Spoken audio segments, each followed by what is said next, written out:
ಇದು Bengaluru ಬ್ಲಾಸ್ಟ್ನ mega inside story. ಬೇರೆಲ್ಲೂ ಇಲ್ಲದ ರಣರೋಚಕ story ವಿಸ್ತಾರ ನ್ಯೂಸ್ನಲ್ಲಿ ಮಾತ್ರ.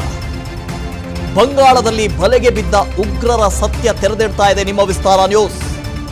ಬಾಂಬರ್ಗಳು ಬ್ರೂಕ್ಫೀಲ್ಡ್ ನಲ್ಲಿರುವ ರಾಮೇಶ್ವರಂ ಕೆಫೆಯನ್ನೇ ಆಯ್ಕೆ ಯಾಕೆ ಮಾಡಿಕೊಂಡು ವಿಸ್ತಾರ ನ್ಯೂಸ್ ತೆರೆದಿಡ್ತಾ ಇದೆ ಬಾಂಬರ್ಗಳ ಮಾಸ್ಟರ್ ಗುಟ್ಟು. ಇದು ಎಂಥವರನ್ನ ಕೂಡ ಬೆಚ್ಚಿ ಬೀಳಿಸೋ ಮೆಗಾ ಸ್ಟೋರಿ. ಯಾಕೆ ಸ್ವಾಮಿ ಬೆಂಗಳೂರಲ್ಲಿ ಅಷ್ಟೊಂದು ಜಾಗ ಇದೆ, ಅಷ್ಟೊಂದು ಹೋಟೆಲ್ಗಳಿದಾವೆ, ಅಷ್ಟೊಂದು ರೆಸ್ಟೋರೆಂಟ್ಗಳಿದಾವೆ, ಯಾಕೆ ಬ್ರೂಕ್ಫೀಲ್ಡ್ ಅಲ್ಲಿರುವಂತ ರಾಮೇಶ್ವರಂ ಕೆಫೆಯನ್ನೇ ಚೂಸ್ ಮಾಡಿಕೊಂಡ್ರು, ಆಯ್ಕೆ ಮಾಡಿಕೊಂಡ್ರು? ಅನೇಕರಲ್ಲಿದ್ದಂತ ಪ್ರಶ್ನೆ ಇದು. ಯಾಕೆ ಅಲ್ಲೇ ಹೋಗಿ ಬಾಂಬ್ ಇಡಬೇಕಾಗಿತ್ತು? ಬೇರೆ ಜಾಗ ಇರಲಿಲ್ವಾ? ಬೇರೆ ಜನನಿಬಿಡ ಪ್ರದೇಶ ಇರಲಿಲ್ವಾ? ಇತ್ತಲ್ವಾ? ಯಾಕಲ್ಲೇ? ಬಾಂಬ್ಗೆ ಟೈಮರ್ ಕೂಡ ಅಳವಡಿಸಿದ್ದಂಥ ಖದೀಮರು ಬಾಂಬ್ ಬಿಟ್ಟ 1 ಗಂಟೆಯ ಬಳಿಕ ಸ್ಫೋಟವಾಗಿತ್ತು. ಇದಕ್ಕೆ ಮೂಲ ಕಾರಣ ಬಾಂಬರ್ಗಳ ಎಸ್ಕೇಪ್ ಪ್ಲಾನ್. ಸ್ಫೋಟದ ಬಳಿಕ ಪರಾರಿಯಾಗೋದಕ್ಕೆ ಎಲ್ಲಿ ಅನುಕೂಲ ಆಗುತ್ತೆ ಅಂತ ಸ್ಕೆಚ್ ಹಾಕಿದ್ರು. ತಮಿಳುನಾಡಿನತ್ತ ಪರಾರಿ ಆಗಬೇಕಾಗಿತ್ತು ಅವರಿಗೆ. ಅಂಥ ದಿಕ್ಕು ತಪ್ಪಿಸುವಂಥ ಯತ್ನವನ್ನು ಮಾಡಿದರು. ಖಾಕಿ ತನಿಖೆಯ ಹಾದಿ ದಿಕ್ಕು ತಪ್ಪಿಸಬೇಕು ಅನ್ನೋ ಉದ್ದೇಶದಿಂದಲೇ ಈ ಕೆಫೆಯನ್ನು ಆಯ್ಕೆ ಮಾಡಿಕೊಂಡ್ರು. ಅದರಲ್ಲೂ ಬ್ರೂಕ್ಫೀಲ್ಡ್ನಲ್ಲಿರುವಂಥ ಕೆಫೆಯನ್ನು ಆಯ್ಕೆ ಮಾಡಿಕೊಂಡ್ರು. ಸ್ಫೋಟದ ಬಳಿಕ ಆಂಧ್ರ ಪ್ರದೇಶನೋ ತಮಿಳುನಾಡಿಗೋ ಹೋಗಬೇಕಾಗಿತ್ತು ಅವರಿಗೆ. ನಾವು ಎಲ್ಲೋ ಹೋದ್ರೂ ಕೂಡ ಪೊಲೀಸರು ಇದೇ ಕಡೆಗೆ ಹೋಗಲಿ ಅಂತ ಪ್ಲಾನ್ ಅನ್ನು ಮಾಡಿಕೊಂಡಿದ್ರು. ಬೆಂಗಳೂರು ಟ್ರಾಫಿಕ್ನಿಂದ ತಪ್ಪಿಸಿಕೊಳ್ಳುವಂತಹ ಹಿನ್ನೆಲೆಯಲ್ಲೂ ಈ ಸಂಚಾಗಿದ್ದಿರಬಹುದು. ಸ್ಫೋಟದ ಬಳಿಕ ತುಮಕೂರಿನತ್ತ ಖದೀಮರು ಕಾಲ್ಕಿತ್ತಿದ್ದರು.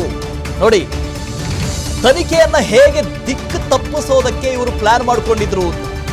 ಬ್ರೂಕ್ಫೀಲ್ಡ್ ಅದೆಲ್ಲೋ ಆ ಭಾಗದಲ್ಲೇ ಆಯ್ತು ಅಂದಾಕ್ಷಣ ಪೊಲೀಸರಿಗೆ ತಲೆಗೆ ಮೊದಲು ಬರೋದು ಆಯ್ತು, ಇವರು ಒಂದು ಆಂಧ್ರ ಪ್ರದೇಶಕ್ಕೆ ಹೋಗಿರ್ತಾರೆ, ತಮಿಳುನಾಡಿಗೆ ಹೋಗಿರ್ತಾರೆ, ಇಲ್ಲಂತೂ ಇರ್ಲಿಕ್ಕೆ ಸಾಧ್ಯ ಇಲ್ಲ ಅಂತ ಫಸ್ಟ್ ಆಫ್ ಆಲ್ ಪೊಲೀಸರ ತಲೆಗೆ ಬಂದುಬಿಡುತ್ತೆ. ಹಾಗಾಗಿ ತನಿಖೆಯ ದಿಕ್ಕನ್ನ ತಪ್ಪಿಸೋದಕ್ಕೆ ಈ ಪ್ಲಾನ್ ಮಾಡಿದ್ರು, ಈ ಐಡಿಯಾ ಮಾಡಿದ್ರು. ಆದರೆ ಕೊನೆಗೆ ಅವ್ರು ಹೋಗಿದ್ದೆಲ್ಲಿಗೆ? ತುಮಕೂರಿನ ಕಡೆಗೆ.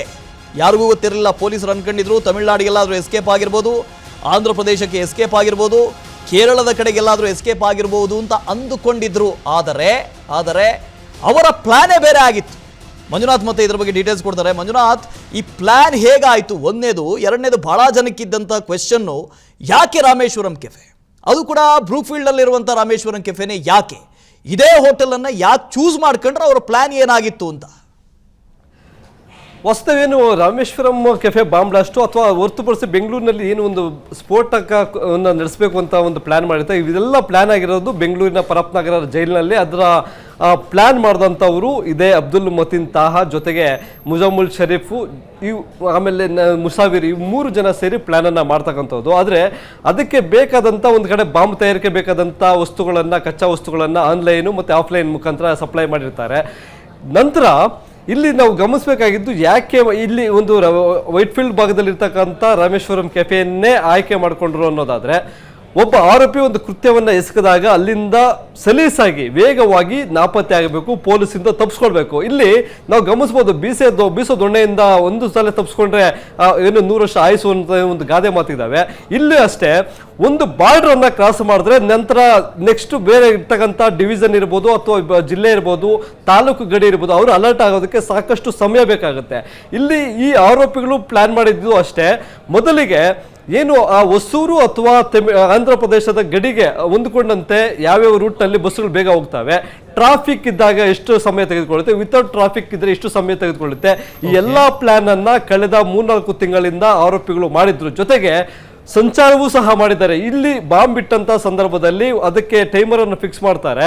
ಟೈಮರ್ ಅನ್ನು ಫಿಕ್ಸ್ ಮಾಡಿ, ನಾನು ಸಿಲ್ಕ್ ಬೋರ್ಡ್ ಮಾರ್ಗವಾಗಿ ಹೋಗ್ಬೇಕಾದ್ರೆ ಇಷ್ಟು ಗಂಟೆ ತೆಗೆದುಕೊಳ್ಳುತ್ತೆ. ಯಾಕಂತಂದ್ರೆ Marathahalli ring road heavy traffic ಇರ್ತಕ್ಕಂಥ ರೋಡು. ಹಾಗಾಗಿ ಆ ರಾಮೇಶ್ವರಂ ಕೆಫೆಯಿಂದ ಯಾವ ಮಾರ್ಗದಲ್ಲಿ ಹೋದ್ರೆ ಇಷ್ಟು ಸಮಯ ತೆಗೆದುಕೊಳ್ಳುತ್ತೆ.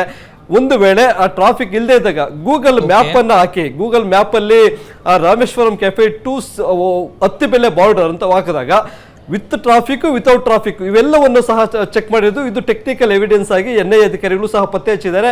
ಈ ಒಂದು ತಂತ್ರಗಾರಿಕೆಯನ್ನು ಸಹ ಈ ಆರೋಪಿಗಳು, ಬಾಂಬರ್ಗಳು ಅನುಸರಿಸಿರೋದು. ನಂತರ ಇವರಿಗೂ ನೇರವಾಗಿ ತಮಿಳುನಾಡು ತಲೆಮರೆಸ್ಕೊಳ್ಳೋ ಪ್ಲಾನ್ ಇದ್ರೂ ಪೊಲೀಸರ ದಿಕ್ಕನ್ನು ತಪ್ಪಿಸುವಂತ ಮತ್ತೊಂದು ಪ್ಲಾನ್ ಬಿ ಮಾಡಿದ್ರು.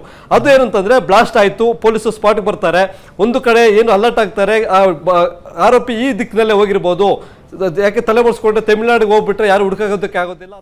Okay, thank you Manjunath. ಅನುಕ್ಷಣದ ಸುದ್ದಿಗಳಿಗಾಗಿ Vistara news YouTube channel subscribe ಮಾಡಿ. ಹೊಸ ಸುದ್ದಿಗಳ ನೋಟಿಫಿಕೇಶನ್ಗಾಗಿ ಬೆಲ್ ಐಕಾನ್ ಕ್ಲಿಕ್ ಮಾಡಿ. ಲೇಟೆಸ್ಟ್ ಅಪ್ಡೇಟ್ಸ್ಗಾಗಿ www.vistaranews.com ವೆಬ್ಸೈಟ್ಗೆ ವಿಸಿಟ್ ಮಾಡಿ. ಅಂಗೈಯಲ್ಲೇ ಜಗತ್ತಿನ ಸುದ್ದಿ ತಿಳಿಯಲು Vistara news Kannada app download ಮಾಡಿ.